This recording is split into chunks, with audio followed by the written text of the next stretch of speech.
Happy Fearless Friday, everybody. I'm here with my girls. Yes, my girls. And we're talking about figuring it out at 40. I literally handpicked these ladies. They range from the ages of 41 to 49. So we have a variety of opinions, views, occupations, and a lot to share.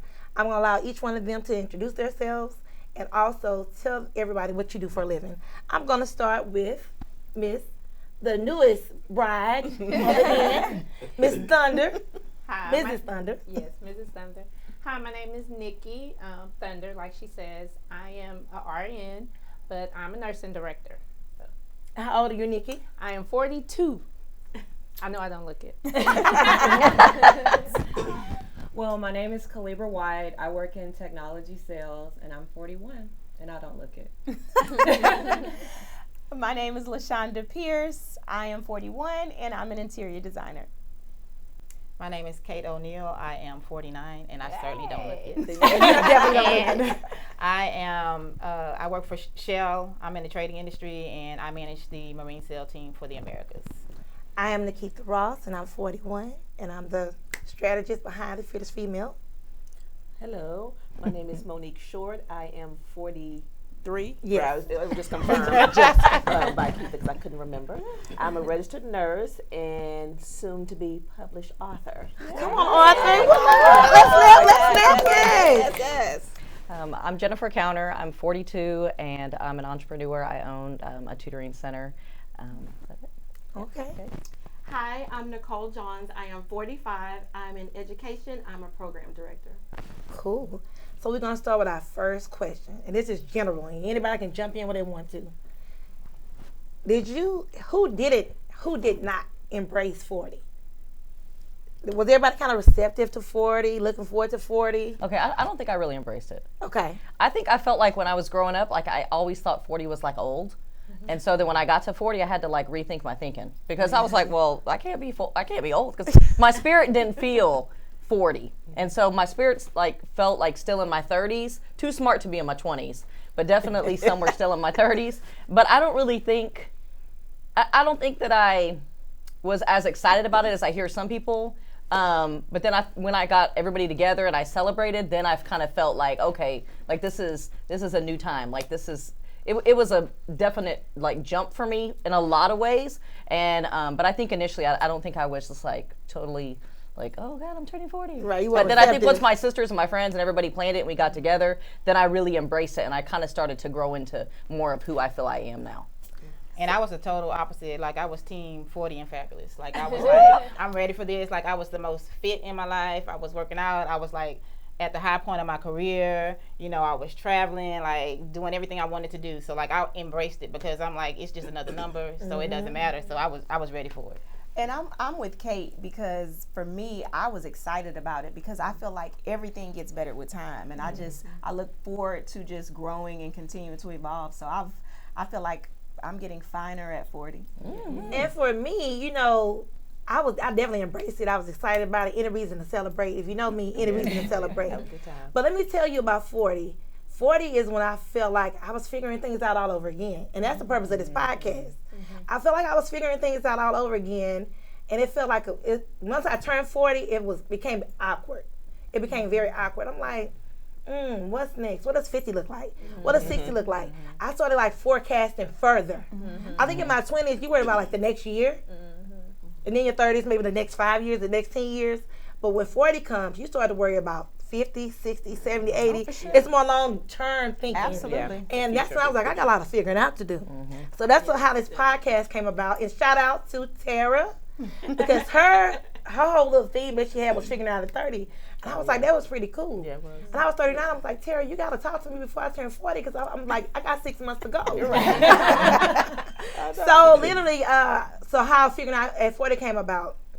Then a few friends, I realized that we always having that same little pitfall, right? And I was talking on the phone with my cousin Devin. She's 39, and she was like, I've been in a funk. I've been in a funk for some unknown reason. I don't know what it is. Nothing has happened. I'm not mad at anyone. I'm just in a funk. I said, you know what? I think it's because you're about to turn 40. And she was like, really? I said, yeah, think about it, Devin.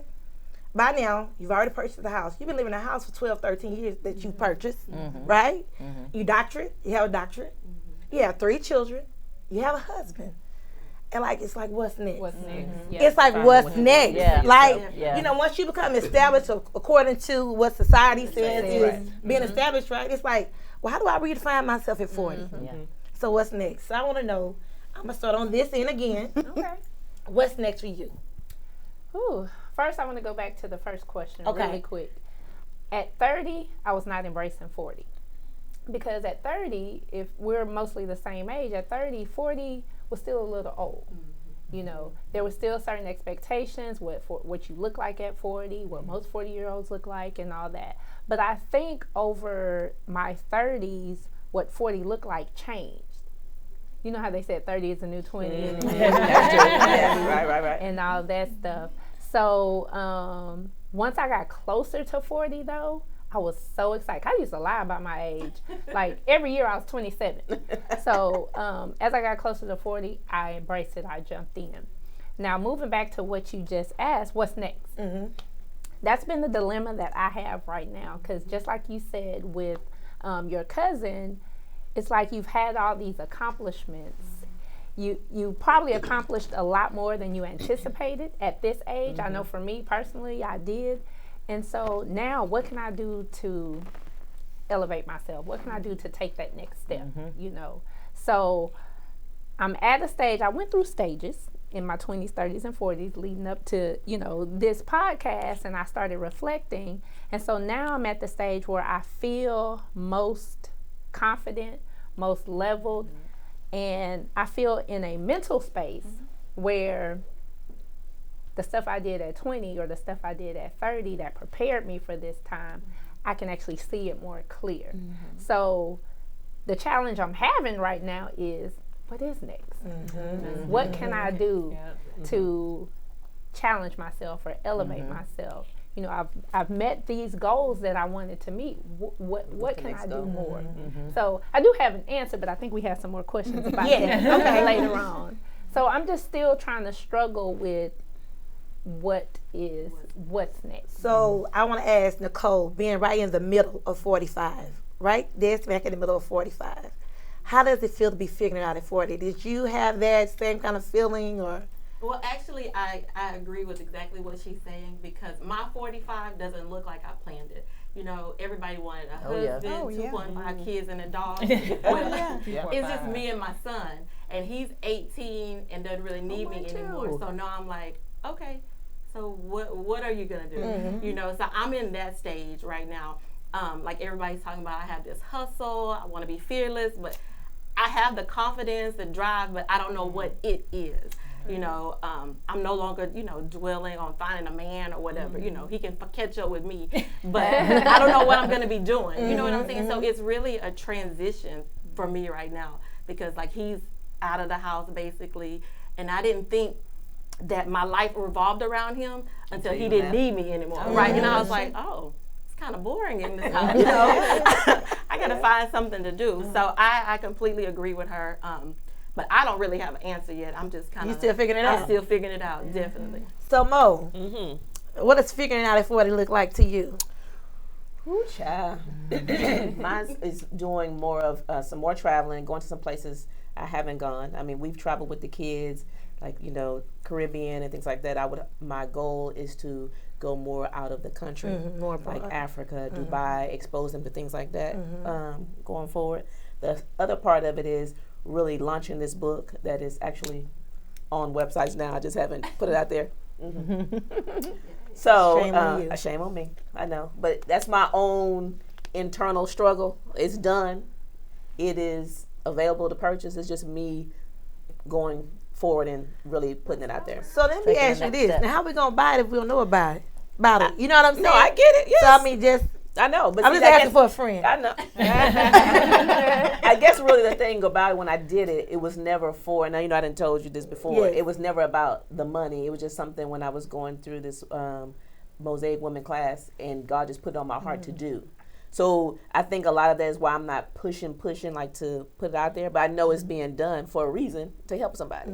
So that's what I'm working out on end of February and March, to launch it and promote it and do that. So that's kind of where I'm going with that, and then do some other things around nursing, professional development for my 40s. So that's kind of my goals. That's what the future holds. LaShonda? Yes. So what are you figuring out at 40? You know, when I feel like it's halftime in the game, you know, because 40 to me feels like the halfway point. Like, you know, my grandmother is 86. And so when I think about 40, I literally feel like I'm in the halftime, and I'm thinking about what winning plays I'm going to map out for the rest of my life. Like, what am I going to do in the second half of the game? Calibra? You know, I really like that analogy, like halftime. Yeah. When I turned 40, like, something traumatic happened in my life, and it really just took me on a shift, you know, where before, you know, I kind of dreaded birthdays. Like, I was always with a bottle of champagne on my birthday, like, oh my God, I haven't accomplished this or whatever. But for 40, I had a real, like, traumatic change in my life, and really what it did was, the one word that described it for me is like a shift. Like, I'm making a complete shift in my life, and it's really based around having a better relationship with God, but also not that I had fear of doing things, but like living outside of the box that I defined for myself. And so that's kind of my thing, is like a shift change in myself, doing things that I said I wouldn't do, or doing things that I never thought I would do. That never say never. Just never say never, and just like putting myself out there and just seeing where it goes from there, and not really focusing on like what is my purpose in life, because I felt like that was hindering me from doing so many things, because I felt like I got this one purpose that I'm trying to figure out and find what it is.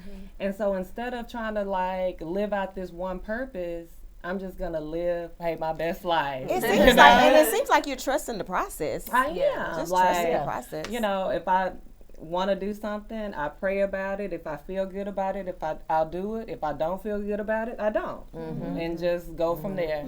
But I think that's what it is, figuring it out at any time, because like I'm on the cusp of it, right? Because I got 6 months, then I'm 50.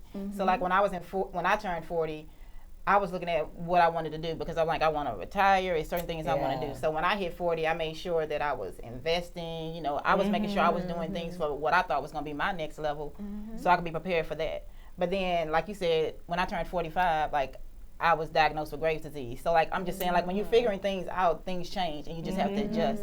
You can let it beat you down, or you can be like, okay. And like that's when my faith in God became really, really strong, because what your path will change at times, and you just have to adjust with it. But it doesn't mean that it's a failure. You just have to keep going with it. And I think if everyone figures out that life is all about adjustment, and then there's going to be adversities, but like, just know that's part of your path, and then you'll be okay, and you just adjust with it.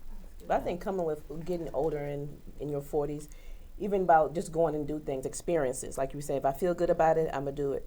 Like before, I might like, oh, I want to go to this concert, and then I'm like, oh, but nobody else going to go, so I'm not going to go. Now I'm like, I'm going.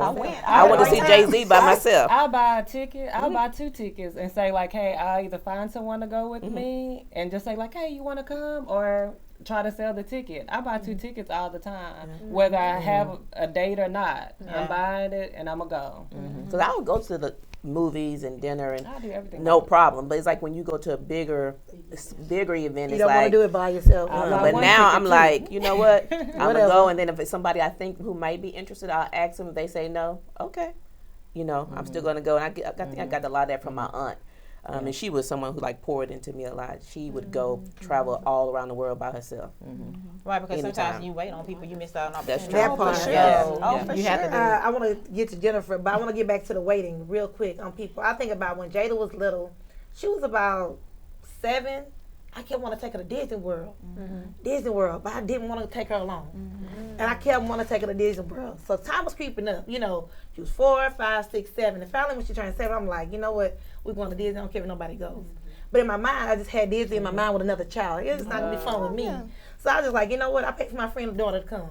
You know, it's like that sometimes. Sometimes you can't have a person to do everything with you.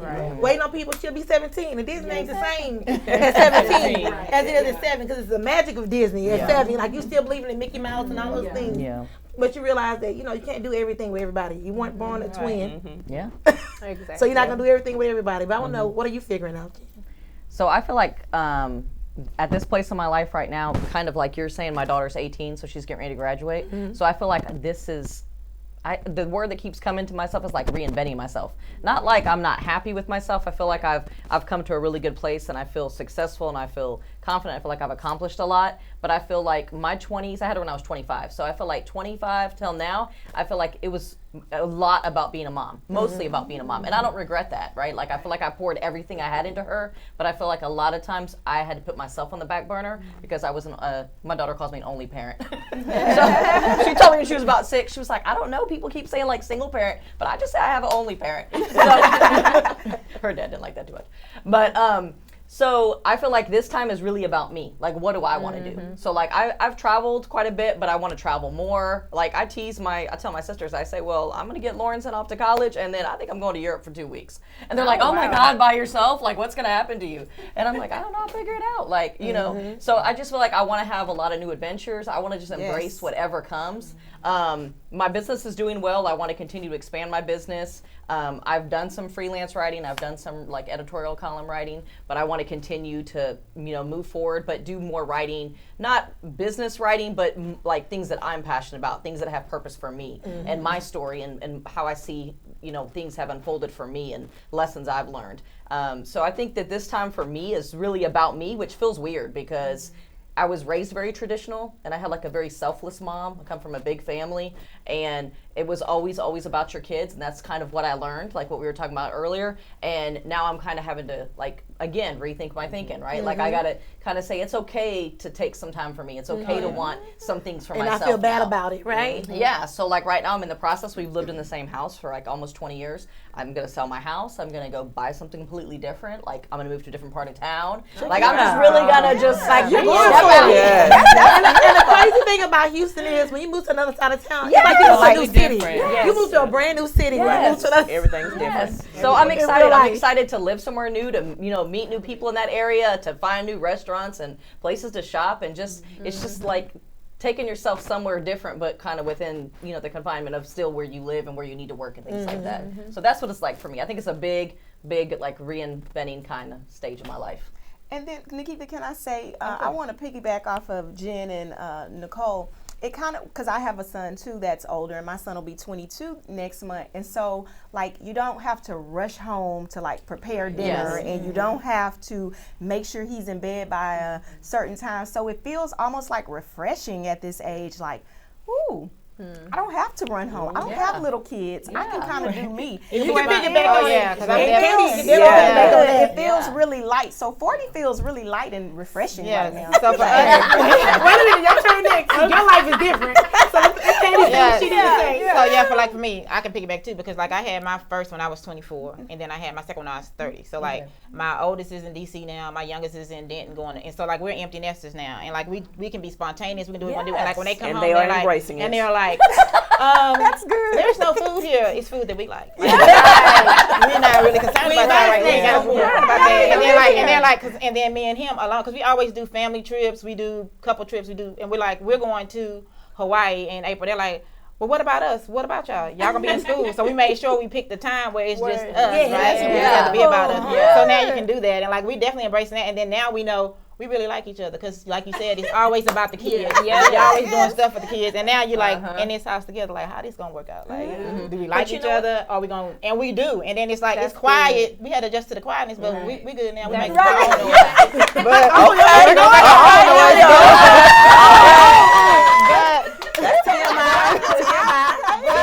I mean, it's like starting all over again, That's right? good, And it's because that enjoying doesn't it. happen for everybody. Right. When they become empty nesters, Then they don't know not what to the do. kids. They don't realize. Exactly. I've never had to deal with you. Yes. Exactly. And that's when you find out if you like each other. And you or find not. out that kids are the common denominator. Yeah. Exactly. And that's what I was going to say. I think it's a good example, too, that you're setting for your kids. And I know, like, even my daughter, we've had a lot of conversations just because it's just her and I. And, she's been like, Mom, what are you going to do when I leave? And what's next? And I think it's good to show your kids that, like, when you move on, like, there's still more that I can do.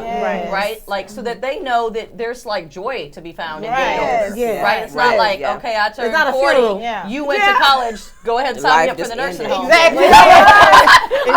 I'm going to be all right. I'm going to live too. So I think it's good for our kids to see that. Right? So that they know as they grow and they mature that there's things that they can look forward to in those stages of their life too. Plus, people it's so many people who do not make it to 20. Yes. Yes. And so, and I see it every day at work. So I'm just like, when someone say how old you are, I'm like, 43. Yes. And When you can remember. Yes, and even my grandmother just turned 83. You're right, when I can remember. But I'm like, I'm not ashamed because I mean, people don't even make it to 20, Yeah, and it's just like that's just a blessing to even be at that point and see your kids grow up and and just be where you are currently. Right. And the longer you live is another opportunity to get it right. Listen. So Yes. it's like that's what it's all about. Like I mean, life is about making mistakes, but you learn from it and move on. Like don't let them keep you down. Yeah. So every day you live is another opportunity to get something right. Try again. Yeah. Calibra. I know, like everyone. You know, opposite end of the Like spectrum. I'm on the opposite end. Everyone's talking about 40 and their kids are leaving. I have a 4-year-old. Oh. You know, and so, but even in kind of like preparing for this, it really just made me think about how I struggle sometimes with creating that balance of, being a great mom because I wake up every day like focused on being a great mom. And I'm a single mom. So like the majority of my weeks and days and months or years are devoted to her. But up until I had her and everything else, it was all about me. And I did what I wanted to do, when I wanted to do it. I lived my life and whatever. And so, but I still want to do that too, like You can balance it out. like I always balance. say, it's a balance. And balance, so I really, yes, I rush home to do this, but I make time for things like this. I make time, like every year I'm gonna have a girls trip. I'm gonna have a trip with her. I'm gonna go ahead and take her to Disney, just her and I on a Disney cruise.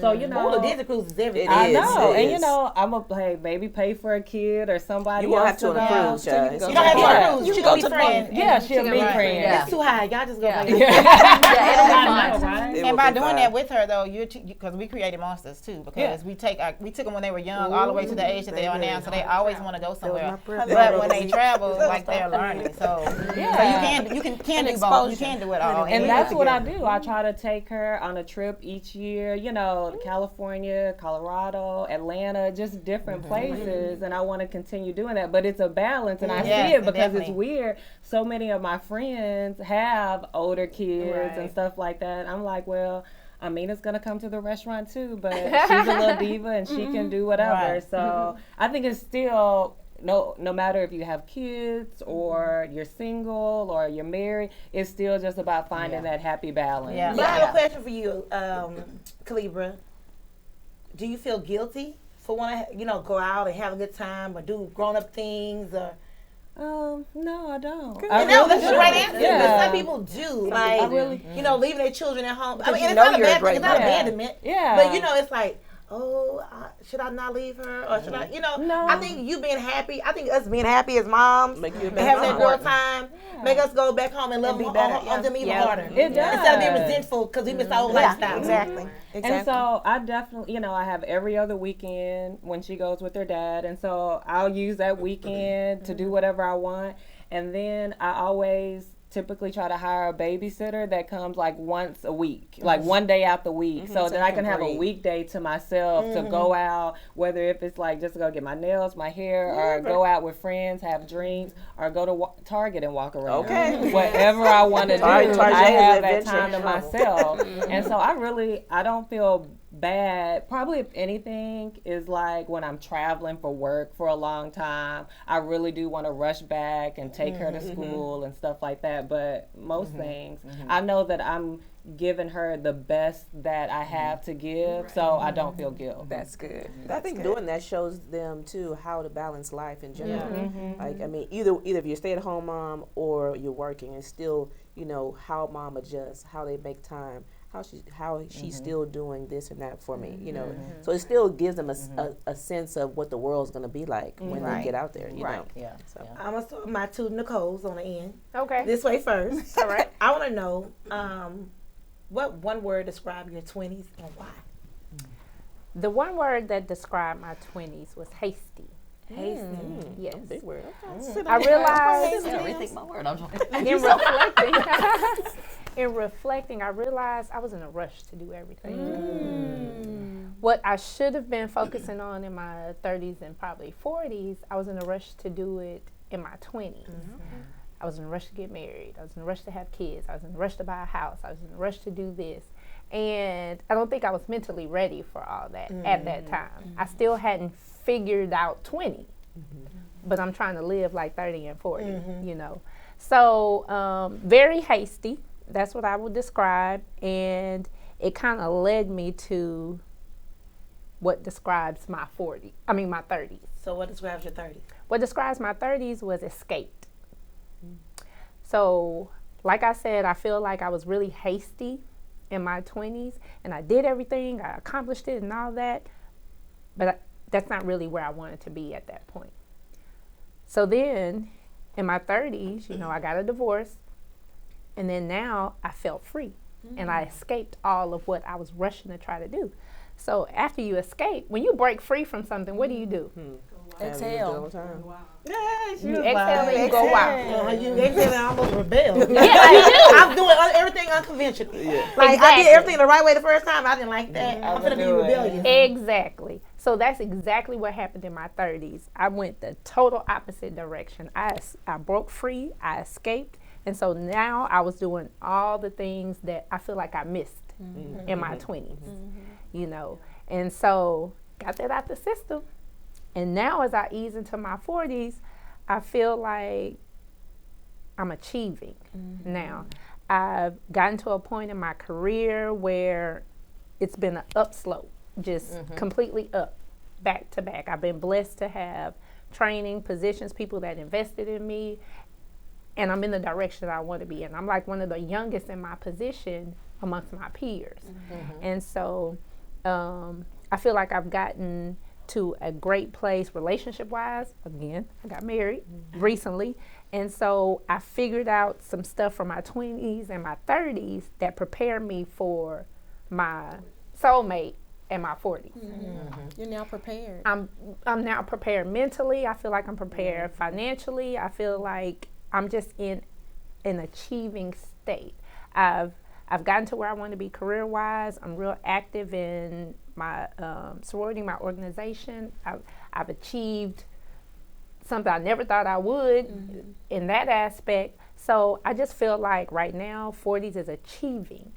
Like I'm just going, you know, with purpose, but going. Good. Congratulations. Thank you. All right, Nikki. Well, let's go on down here to this other Nikki. Well, my 20s, I would have to do, the first part was fun, wilding out, but the second part, I was responsible. So when I was having fun and wilding out, I was failing out of college. I was just doing whatever it took to make me happy, you know, to have fun.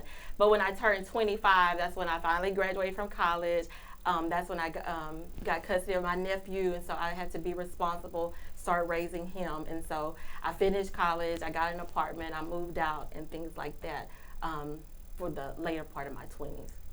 And so what did 30 look like? 30s was fun. I bought my first house at 30. I started excelling in my career. I went to graduate school. So it was still a little responsible with like a splash of fun. You know? A splash. Right, just a little splash, right. So I guess it's time for a little more fun. One word would describe 40 through 45. 40 through 45 was exciting because I was excited to turn 40. My hashtag was 45, and I think I used it all the way to probably 42. Everybody used to see me and say, "Hey, 45," because I was excited. I had a party. I don't really know why I was excited, but I just knew that it was time to celebrate, and I had excelled.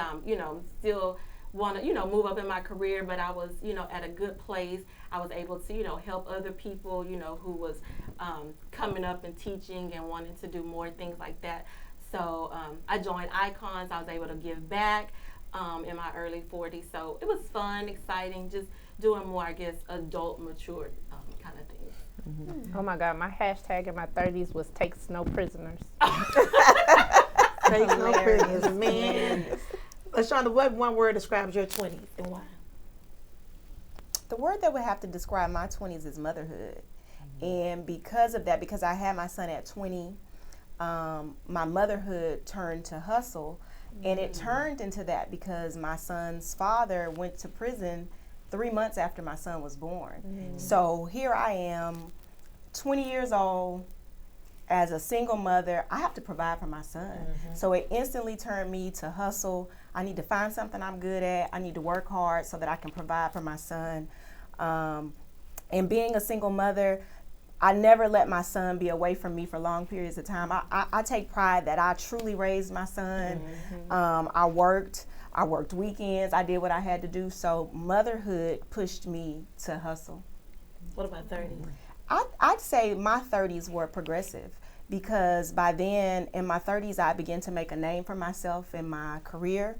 I was walking up. I didn't have to introduce myself. Oh, you're LaShonda, you're the designer, you know. And so my 30s were really progressive in my career. So what do you think 40 gonna look like? That one word that's gonna describe 40. One word that's gonna describe 40 is probably just evolve. Just continuing to evolve. I'm just evolving. Kate? Okay. 20. We got 20. to start with 20. Take it on the top. Okay, on the my top. word for 20 was focus, right? So when I was 20, I was focused. I was determined to be like top in school, you know, graduate top of my class, get a good job. So like, I did not enjoy the 20s, right? So, because I was too focused. I wasn't having fun. I was just so focused on my goals, right? So then, like in my junior year of college, I was I loosened up a little bit. I pledged, you know. So like the last year, I enjoyed, right? But then at 24, I had Kiana.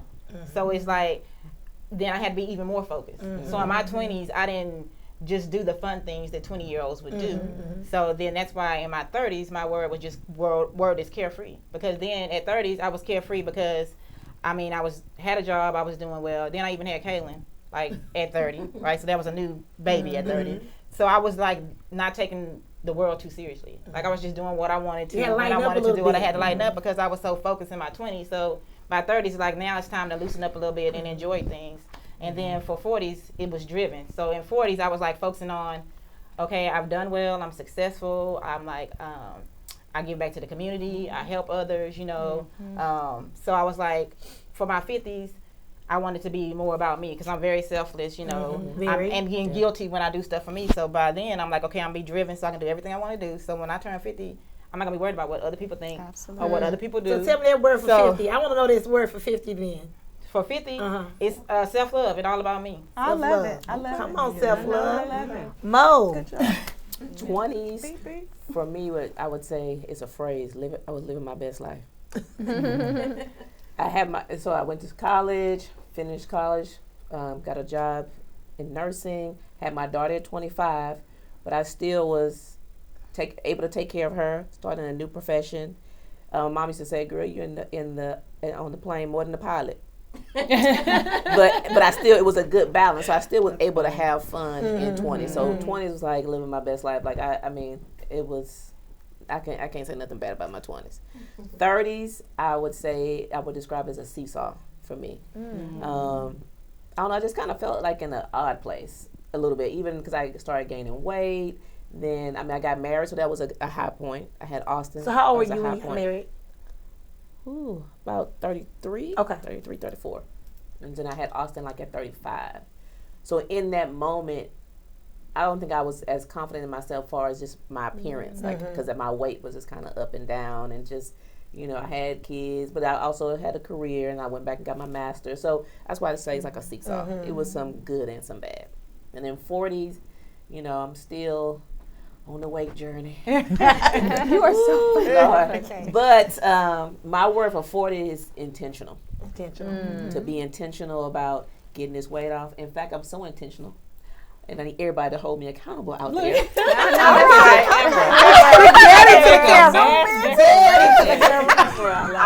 I'm in a wedding in November. I bought my dress 2 sizes too small. Okay, Mom. Right. Everybody been saying that's bold. But that's intentional. That's intentional. That's intentional. I love that. At the third power. Not the third power. The third power. So 2 sizes too small. Okay. Not one. But 2. So that's kind of my thing, and also get it done. You know, because I overthink things. You know, so when I overthink, I end up not doing it. So, like, I got the book, so now it's the next thing. So, just being intentional about what I'm really trying to accomplish. Okay. Awesome. Okay. So, I think my 20s, I wasn't really ever really like a partier. It just wasn't. Oh, so that's your 40s then. I guess. I don't know. Like, Everybody's like, I you feel never like really I hit know. that wild phase, Jen. So I don't know. Y'all was wow. I don't know. I feel it brewing. I see It's simmering. It's gonna come with When you force. stop selling that She'll house, go to get a new- Europe and come back with her mind. So in my 20s, I felt like it was like hustle. Like I had 3 jobs at the same time. I was going to school full time. Then I had my daughter at 25. I bought my house at 27. I just felt like I was just hustling. Like I was like the gerbil. I was just getting it.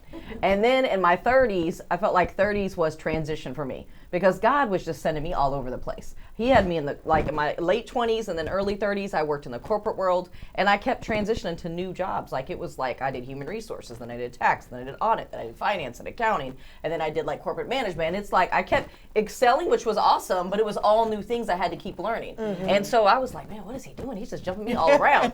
And then I had like this epiphany that I didn't want to do, even though I was very successful, I didn't want to do that anymore. So that I went back to school in my 30s and I got my teaching certification and then I became a teacher. And so then that was just a big transition too, because then my finances greatly decreased, says all the teachers. And just like who I was as a person was changing too, because that's a very different type of lifestyle. Being a teacher and then working in the corporate sector, it's very different. And so there was a lot of transition there. And then even within teaching, like I taught 6 different grades and 7 different schools, and I was always kind of moving and transitioning, so it was a lot for that. And then I feel like in my 40s, purpose is my word. Because I feel like I'm really walking in my purpose, and I feel like all the things he took me through, like it was all for a reason.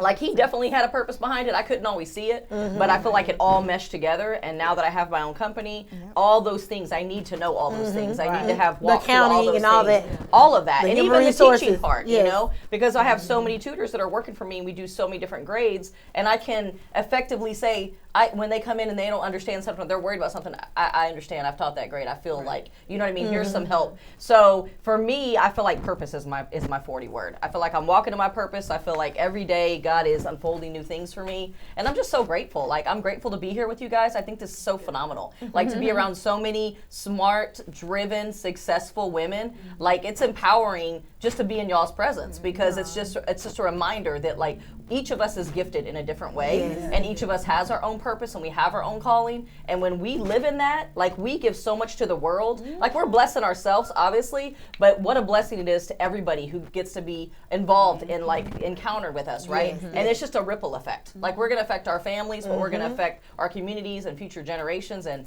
so for me, it's just very empowering. Like I love it. Awesome. But did y'all notice?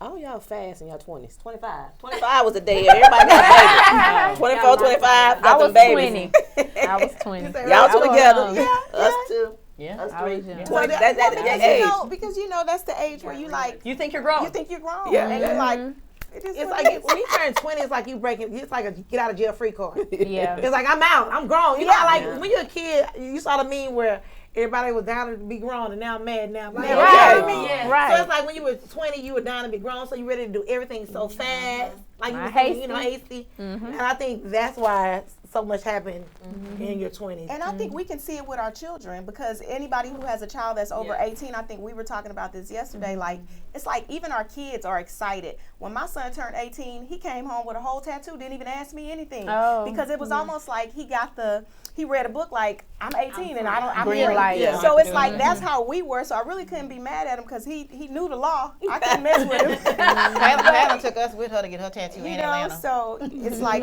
when you know you're of a certain age and you can finally not be told no, you do Yeah, it. you do whatever. Kalipra.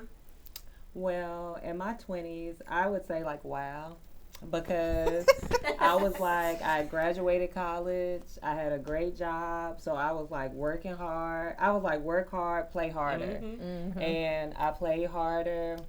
Like my thing was I take a trip once a month. Like I just did whatever I wanted to do, and it was great.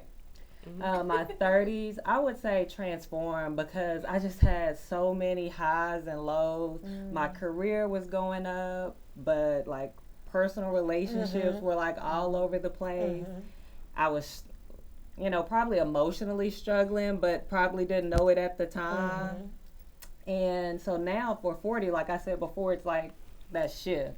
Like I have no regrets at having, at Mina at 36, because I feel like I've done so much. I lived my life. I've traveled, over the world and stuff like that, and I will continue doing that, So at this point, I'm just like trying to like find that shift change of taking everything to a next level, and not that it's about money or status or power, just about like my spiritual self, my inner self, just where I feel great every day waking up in the morning. I don't have sleepless nights. So I would say, wow, transform and shift. But 20s was fun. And for me, I would say my 20s were fast, just like you, hasty. Yeah. I feel like I did so much. By the time I was 25, I had already purchased 2 homes, I had a daughter, I owned a salon, I was an entrepreneur.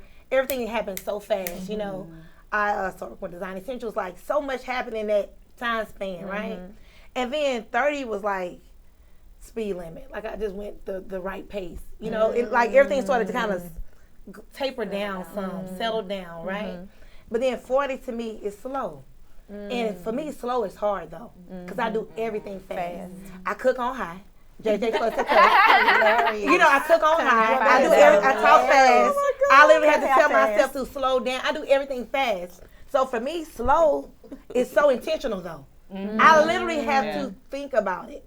I try not to text back too fast. Make sure what you're saying is right. Like, make sure somebody ain't gonna, receive it the wrong way. Like, that kind of stuff. Because I do everything fast. And sometimes it can be received wrong. So for me, 40 is slow. And one thing about slow, now I'm a person who did everything in haste. I'm very reactive. I'm very decisive. So now I'm taking time to think. And JJ said to me the other day, now why are you so wishy-washy now? You know what I mean? One extreme Because, to the next. and not that I'm wishy-washy, but I just feel like some things, if I would have thought about it a little longer, some things would have to happen. But that's It wisdom. would You have get a what I'm different saying? outcome. So yes, wisdom, you're right. so it's like he's like, why you so wishy-washy now? He's like, this is not my wife, because you be like yellow, up, down, cross the street. I literally normally know, and so it's like that is what it is for me, and it really feel awkward going slow. But don't you feel like as you get older, you don't feel the necessity to make decisions so hastily or to do things so quickly?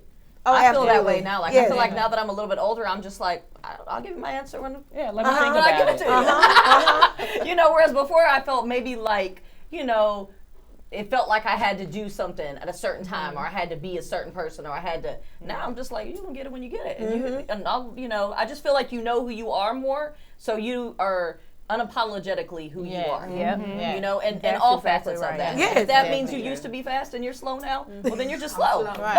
I'm like Mo, everything is intentional now. I don't do things because this is what is expected or this is what it's supposed to look like, what society says it looks like. I do it because I want to do it. It's intentional. And if it takes me this long to do it or this short to do it, but it's intentional. Exactly. It's not based on any other factors. Right. So it is. And to you, it might be slowing down a little bit, but it's really just you being more intentional and thinking things out and really making informed decisions based on everything versus, this is what we're going to do. So since you're talking, what would you tell your 20-year-old self? Exactly what I said just now. Slow down. It's all going to come. Be driven, set goals, work to attain those goals, but make sure you're ready. I would tell myself to slow down in my 20s. Go back, slow down. I would tell myself to save more. There's a lot that people didn't tell me. When you get into college, what's the first thing you see that first couple of weeks of school? Credit card company. Credit card company. Oh, I'm gonna get this. I'm gonna get this. I'm gonna get this. Yeah. All you gotta do is fill out. You get a T-shirt. And so I would have educated myself better. I wish I had. I didn't have those people above me that would educate me financially. Or knew how to educate you financially. Yeah. So I would tell myself, slow down, be financially sound, and just take it easy. Set goals, but give yourself realistic time frames to attain those goals. Khalifa. I would tell my 20-year-old self to not just listen to my intuition, but to respond to it. Because I felt like, my gut was telling me, don't do it, or not him, or go Not him. seriously though, or not that way, or don't move here, this job, whatever. But, I would tell myself something different. And so instead of just like listening to my intuition and keep walking along, but actually respond to it. If something is wrong, it's wrong. That's good. That good feeling. That's good. I like that. Trust your gut. Trust your gut. LaShonda. I would tell my 20-year-old self to not waste time and to do the hard stuff first. So any 20-year-old out there, do the hard stuff first. Because much like Kate, you're saying now you're reaping the benefits and you're just going with the flow and you're going to be selfish. Do the hard stuff first because the fun and all of that will be there. Kate. I would tell my 20-year-old self to relax. Like, don't be so focused and, like, enjoy life, right? Because, do the hard stuff, but, like, ease into doing the hard stuff. Because, like, when you're younger, it's time to enjoy life. Like, I'm not saying go crazy, but, balance and do both. Like, set goals for yourself, but don't just focus on those goals and you don't enjoy life, And it's okay to make mistakes. And like she said, invest. Like, and my girls know now at an early age, like, about finances. Like, they're set up where they get, when they spend money, they know they have a budgets. Credit is like your GPA. Like, when you mess it up, it's screwed up. Like, just those important things that'll help you later on in life. Is to do it in your 20s. When you get that job, they'll be like, I ain't investing in that 401k. I want all my money. Like, put your money in there, because it'll be worth it in the end. Mo? I would say, like Nikki said, save more. Like, just save more, be more aware. Because for me, not that I was probably the first grandchild. My aunt went to college, but so I didn't, like you said, I didn't have no one to say, hey, don't go to those credit card tables. Teaching you about the background of finance. So for me, it would be more, be more aware and be more financially sound with your money. Can I just say something real quick? I think it's beautiful that we can break generational curses and the fact that, like you just said, you can tell your daughters to finance, whereas maybe your mother or your grandmother wasn't able to tell you that. And the fact that we can do it now because when you know better, you do better. Right. So we can teach somebody behind. Right. Jen? I think I would tell my 20-year-old self that life will unfold as it's meant to. I think that a lot of times, especially when you're young, you look around at what everybody else has, whatever level that is, right? Like, she has a husband, I don't have a husband. She has kids, I don't have kids. She's finished college, I haven't. And I think that as you get older, or at least for me, as I've gotten older, I realized that things happen the way that they were supposed to. And I feel like God has redirected me, and He has corrected me so much from what I thought was where I was supposed to go and what I was supposed to experience. And so now, I just, like, I start my day every day and I just say, let your will be done. Like, whatever that is for today, for tomorrow, for any day forward, you already know. So help me to walk into that. But, so I'm just in a place of just acceptance that things are going to unfold. So a lot of things didn't turn out the way that I wanted to, but man, He has blessed me in ways I never even thought of. Right. So sometimes if you just, like you and I talked about on the podcast, before, like, you just have that moment of surrender where you just say, let your will be done. And I give it to you, and I know that you're going to work all things out for the good, right? And I'm just going to follow your path and whatever that means. And then also the other thing I would tell myself is give yourself the same grace that you give other people. I'm very forgiving of other people, too much so sometimes. And I'm always the first to turn the other cheek and to offer a helping hand. But when it comes to me, I'm very hard on myself. And so I think if I could tell my 20-year-old self something, it would be, as you go through this journey, be a little bit gracious to yourself. Like, give to yourself what you give to the rest of the world. A little bit of grace, a little bit of mercy, a lot of compassion, a lot of understanding, and just, trust that you're going to become the woman that you're supposed to be, and that's your journey, and it's going to look different from other people around you. Even the people that are in your family or your closest friends, everybody's on their own path, their own journey, and things are going to unfold, and everything's going to be what it's supposed to be. Nicole. I know. It's like, okay. That's a Let's word. do benediction. That's a word. That's a word. Pass the plate. Jen is deep. Man, Very, Jen very. is deep, man. Don't let the fact that she ain't fast fool you. I would tell my 20-year-old self not to be afraid to take the risk, because I was the person that wouldn't go to the movies by myself, wouldn't go out to eat by myself. I would go on a date and not eat because I was too nervous to eat in front of the guy. But now I look back. Never had that. Yeah, I would get home and be like, did you just go on a date? Because I'm in the kitchen eating cereal. But I did eat. You know, so the nerves and I guess the fear, I've always been a rule follower. So I'm not saying like break the law, but like push the limit, you know, go for it more. Yeah. I envy my sister because she will do whatever. Get on a plane and text us, I'm on my way to Canada. Like what? Like by yourself. So she has no fear, and she's always been like that. Whereas I am, okay, I'm going to be going, here's my itinerary, and this and that. So I would just say throw out the itinerary and just don't live your life. Yeah. Your life. Last question. We're going to wrap this thing up because we could talk for 2 hours. Yes, we could. What has been the biggest challenge? See, I'm popping this one on y'all. What has been the biggest challenge that you have overcome in the last 40 years? Whatever it has been. Your biggest challenge you had to overcome in the last 40-something years. I'll answer that first. Yes. You know, I'd say adversity, right? Just for me, I've just always have been accustomed to adversity because it's been in my life. You know what I mean? And so I'm okay with it. And it's kind of like what Jen says. I'm at the point where I just go with the flow, and I trust the process. And I know that what was meant to kill me made me stronger. That's right. That I'm built for it, obviously. I can handle it, and it has given me resilience like none other. So, like, adversity was some of my life, but I'm taking it with style and grace. Come on, style and grace. The biggest thing for me that I had to overcome is insecurity. But growing up, I was very insecure. I had a really bad inferiority complex. Nobody believe it now because I'm cocky as I don't know what, but I really did, and I masked it. I masked it with things like sports and activities and just being social. Believe it or not, as insecure as I was really social, and so it took me a while to grow to love who you see right now, but I pretended it was totally opposite. So once I identified that was a problem and started really digging deep to see why that was a problem, the problem was me. It wasn't anybody else. I made myself feel like that.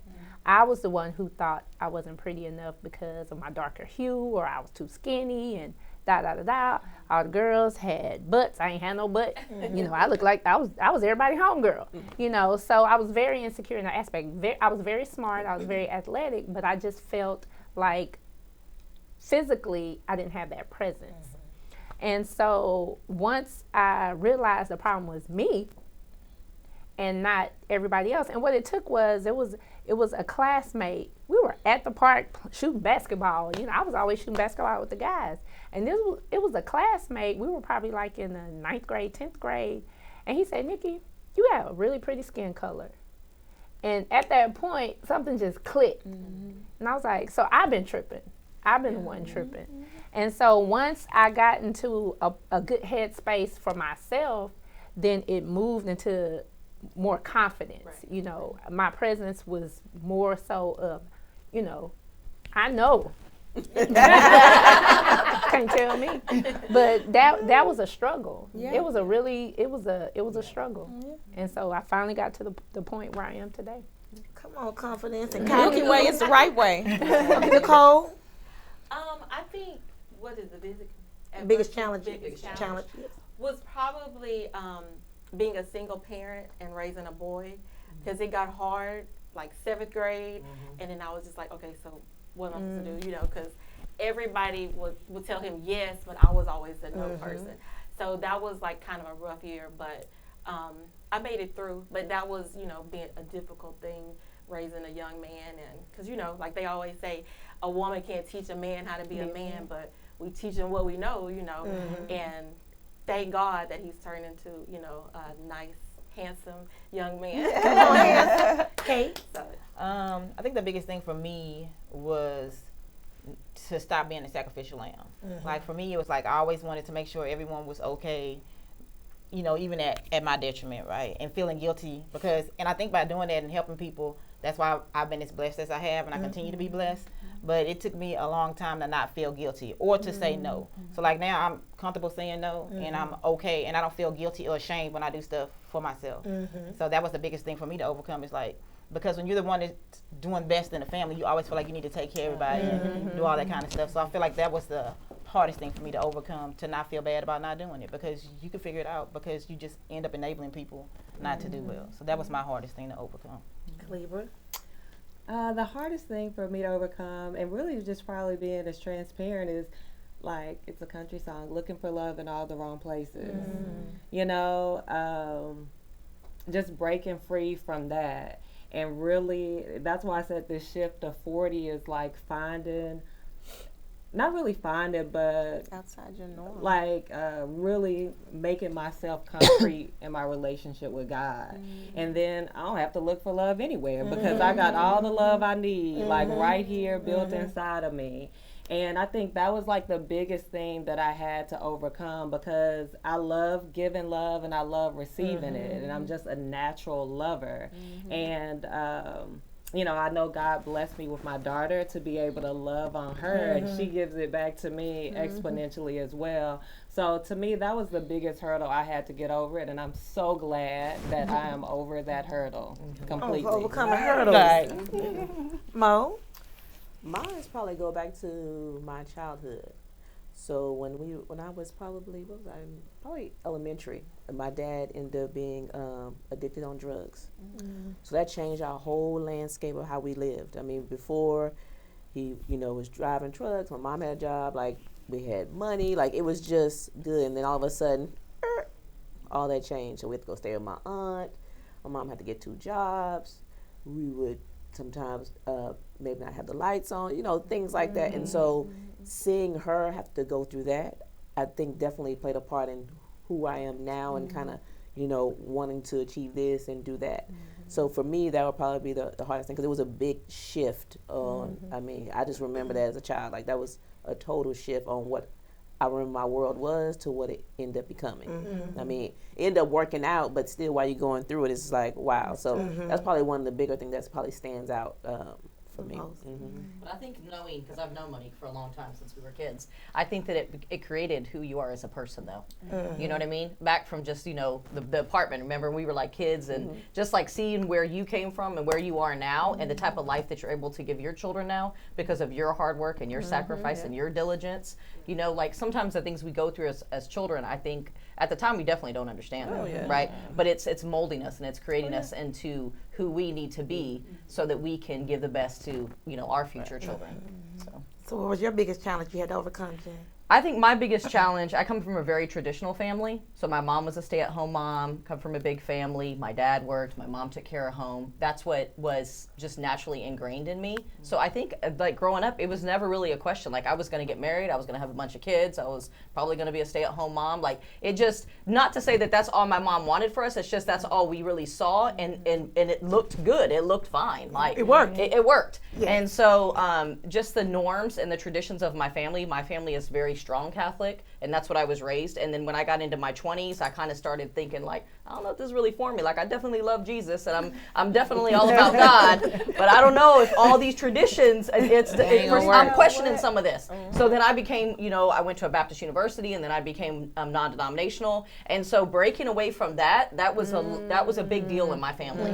And then my life did not turn out the way, I remember my mom and I having a conversation when I came home and told her I was pregnant, and I was not going to marry my daughter's father, and she was just like, well, we have to have a wedding, quick wedding. Your brother and sisters will all pitch in money, shotgun wedding. And I was just like, yeah, I don't want to do that. Right. And I even got engaged to him twice because I thought, I have to do what my family wants me to do because this is my norms. These are my traditions. This is the way I was raised, right? But in my spirit, I was like, it is not going to work with this family. So I got engaged twice. I broke it off twice, and I've never been married. And it took me, going through some things and difficult things on my own to realize that my life is not the cookie cutter of the way I was raised, the traditions and the norms, but it is just fine. And I love it. And I love what I've created. And I tell my daughter all the time, like, our family looks different, but it doesn't make us any less of a family.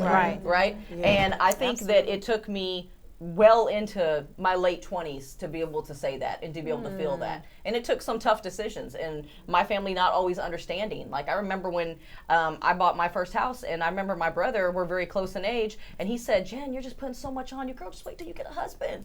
And I said, well, what if he never comes? And I said, why do I have to wait? You know, and he loved me, and he was coming from a good place, but, you know, he was, again, very traditional because that's what he was taught. And so he was like, just wait, find you a nice man, girl, get you even better house. But in my mind, I was like, no, this is important for me. I want her to have a house, and I want her to have stability. And if I have to do it by myself, then that's just what I got to do. You know, but that meant breaking from the norms, right? And But breaking 20 from years the later, traditions. you still in that house. Yeah, because you know what? No, but what I'm saying is, remember, he was like, wait on the husband, and you still in the house. And it wasn't too much. That's Yes, what I'm and the crazy basically thing saying. is, so we just had a conversation the other day, and he was like, what's next? And I said, well, I mean, that house is going to fund all my vacations in Lawrence College if I need to. Right. You know, and if I had waited, and, you know, be in that then, position. you know what I mean? And so it taught me that it's okay to know where you come from, but it's okay to change that story because you're always going to change, and who you become is going to change. And so you can take the best and pieces of it, but don't be afraid to embark on your own journey too. You know what I mean? Because what's for you, like you and I have talked about, what's for you is for you. Right. And it might not make sense for the other people. Like my sisters are very traditional, and even to this day, they don't understand it. They're like, we just don't get it. Jenny never been married. Jen, you're the renegade. I mean, like, what is she doing over there, the little black sheep? Listen, I was laughing the other day because I was like, man, this getting married by 35 looking real 45-ish. Real 45-ish. That is funny. Or no-ish, right? And Yeah, I'm that's not fine tripping. too. Whichever way it goes. Yeah. But here's to figuring out at 40. Our time is up, guys. I hope you enjoyed this episode. Bye. Thanks, ladies. Bye.